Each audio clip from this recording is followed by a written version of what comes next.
Hello, it's your main man, the Pan Man. This is video 4 of a short video series I am doing to promote my upcoming game music remix series guide. Everything touched on in this series and more can be found inside of this eGuide, so if you're interested in anything I talked about in this video, sign up to the waitlist in the description and you will get a 50% discount just for you guys when it releases. Now, why should you care about a remix series and what does it get you? I actually went over all of that in part 2 of the video, so I'm going to summarize it here. It can help you build an audience at a consistent rate because it provides you a uploading framework. That in addition to creating your flagship product if you are new to the game music sphere, or if you're just starting out in general with music creation. It's also good for attracting game developer clients if that's your interest as well. And finally, it just helps you become more creative if you feel you become creatively stagnant, which most of us artists feel it's one way or another. If you want a more in-depth answer with a few examples, go ahead and check out part 2 of the video series. Now, what is a remix series? I know 4 videos in and I'm just now getting to this topic. First things first, many would hear this term and would just consider it a collection of remixes and that's it. That's not wrong, but that's not how I really define it, because when done right with the proper attention to detail, it can get you a lot. And again, I keep highlighting this, especially when you are just starting out. A remix series, or my definition of a remix series, is a collection of high-quality remixes done from the same game or the game IP. I know that sounds similar to that first definition we talked about, but the key point here is the latter half of that statement. They have to be from the same game or from the same game IP. That is what separates it from a collection of remixes. Each song remix will be under a collective hook, theme, or just concept that ties them all together. When you're making your remixes this way, each individual track that you're making will naturally have some sort of hook or gravitate to some sort of twist that is going to be surprising your audience and making your remixes just more unique. In this video, I cover how to create that twist, how to select your base game IP, and how to properly compare your remixes to other people. Yes, comparing your remixes to everyone else's out on the internet. It's very important. I actually talked about that in the last video. The framework here is very simple for a remix series. It is the base game IP plus the element or concept that you're introducing into the base game IP. The base game IP is very simple. That's the actual games that you're remixing.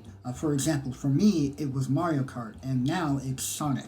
This can be your favorite series, or if you want to maximize your exclusivity, I spoke about that last video, it can be a game IP that is not too remixed in the community, but is still popular enough to be known. I go in depth about why in my eGuide, but if this is your first run, it is important that you stick with the same base game IP. You don't want to be switching between too many games. Now, to clarify, you don't have to exclusively upload the series like I was doing for Mario Kart, but you want to make sure that, take YouTube for example, you want to make sure that that is the highlight of your channel. And the best way to do that when you're starting out is to have more of your remix series than other remixes. Again, you want this to be your anchor, your flagship product. Case in point, I'm still getting Mario Kart requests after I recently closed my commissions. Mario Kart really was my flagship product on this channel. So that concept is very important. If you take nothing else from this, having some sort of anchor or flagship product, make that the highlight when you're first starting out. I'm just trying to help you build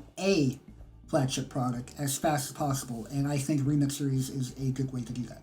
The element is where things get interesting. In short, this is very flexible. It can be as simple or as complex as you need it to be. But when you're talking about it, you want to make sure, of course, it's simple so that anyone can follow it. It needs to be clear-cut, like no one has to think too hard about it. You get the idea.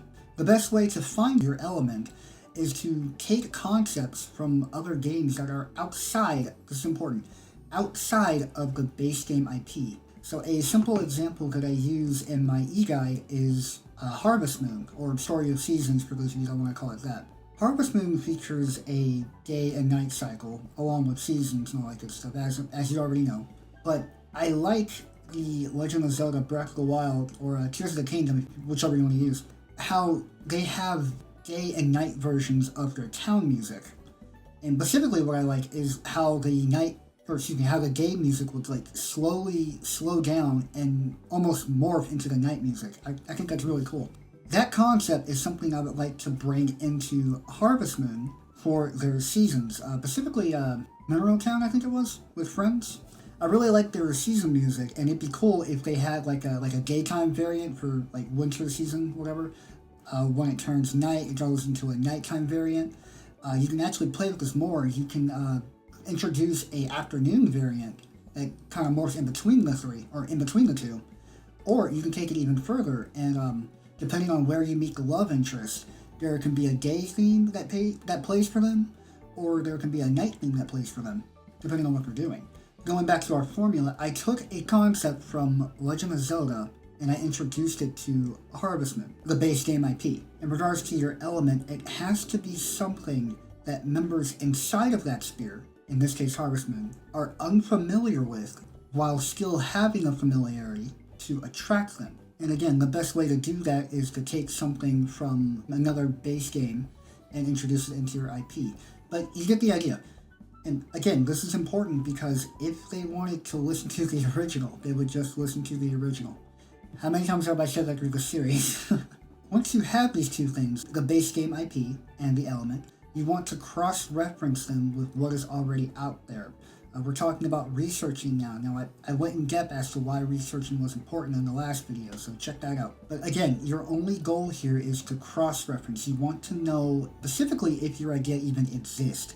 That's the big thing. Like, most people aren't making like a plan like this, you know what I mean? So you want to find the heavy hitters and just be aware that they're popular songs, or that they're songs that even with your concept you might not be able to beat, and just figure out how to work around that. But all you're doing is just figuring out if your idea, if your formula already exists. Now, that's really it as far as researching is concerned. You don't have to dig any deeper than that if you don't want to. You don't have to be looking at their view count. You don't have to be looking at like, oh, this guy plays a live instrument. I have to do that too. I have to learn this weird instrument that I've never played before. No, you don't have to do any of that. Again, I talked about this last video, you just want to make sure you're avoiding the primacy effect, which will automatically increase your exclusivity. Again, I talked about last video.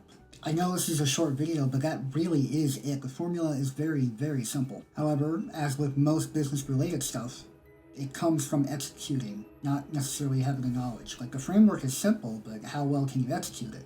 And that's another reason why I say research, by the way, because some people, they may have the same idea, but their execution may be poor. Word of advice here, by the way, you can apply your element to your, like for example, your entire channel, claiming that you'll remix every song that you create under this banner for this whole channel, but highly advise against that because it will stun lock you when you're ready to move on, or when you wanted to declare your series finished and over, and just don't do that, alright? Still, a remix series is a good start to your game composing journey if you're new, or if you're still waiting for clients. Specifically, if you don't want to bother like cold calling and junk. I don't like cold calling, I'm sorry. Or giving away freebies and junk like that. Again, everything I spoke about in this series is included inside of my eGuide Game Music Remix series. The next video, part 5, goes over some marketing tips, strategies, and advice. If the series has caught your eye, consider signing up to the waitlist below, and you'll get a 50% limited time discount when the guide is released. If you have any questions, or you're just curious about the other guides that I'm making, consider supporting me on the Discord, link in the description. You can join it for free, but I do offer 50% and 100% lifetime discounts for any backers that support me. See you in part 5.